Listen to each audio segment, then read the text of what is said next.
Isang mapagpalang araw po sa ating lahat. Magandang umaga at magandang gabi po uli. At eto nga, Beyonce natin, grabe. Gusto sumama dito kay Papa Eds at tumira sa bahay nila Papa Eds natin. Papa Eds natin, payag ba at yung magulang nito? Payag din ba sa gusto? Dito kay Beyonce mga kalingap. Kaya yan yung ating aalamin ngayon.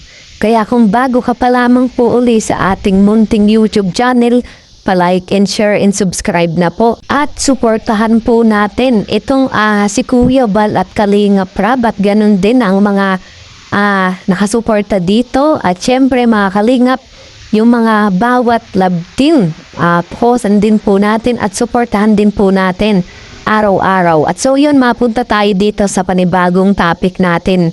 At syempre mga kalingap, isang magandang saya din ito para sa atin. Malungkot man minsan pero nagiging masaya din ang darating.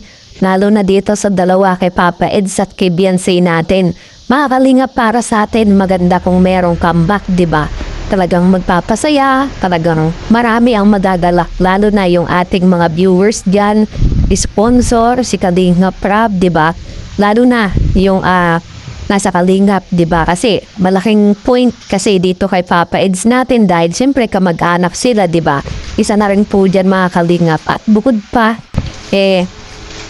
itong si Beyonce natin, plano nga na dito muna kay Papa Eds natin na tumira. Ang tanong ko po, payag po kaya ang magulang ni Papa Eds natin at lalong-lalo na itong si Papa Eds natin na makitulong itong si Beyonce natin na umbaga makisaya at magbigay ng kasiyahan, bumawi, 'di ba? Hindi naman sinabi natin mga kalingap porket na itong si Beyonce natin titira dito kay Papa Eds natin magkakaisa na sila o magsasama po, hindi mga kalingap. Kasi kumbaga para kay Beyonce, babawi lamang siya dito kay Papa Eds natin sa lahat ng utang at pawis at paghatid sundo, pagkaon araw-araw. Dito pa lamang gusto nang bumawi ni Beyonce natin. Pero para sa akin mga kalingap, maganda ito.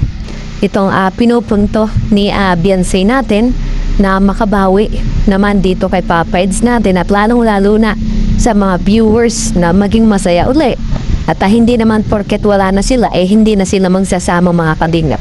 Patuloy pa rin yung saya, di ba? Talagang tinapos lamang ni Beyonce yung paraan na kumbaga sa part na yan mga kalingap na hindi sila magkakatuluyan hanggang dulo. Pero napakapangit nun po, di ba?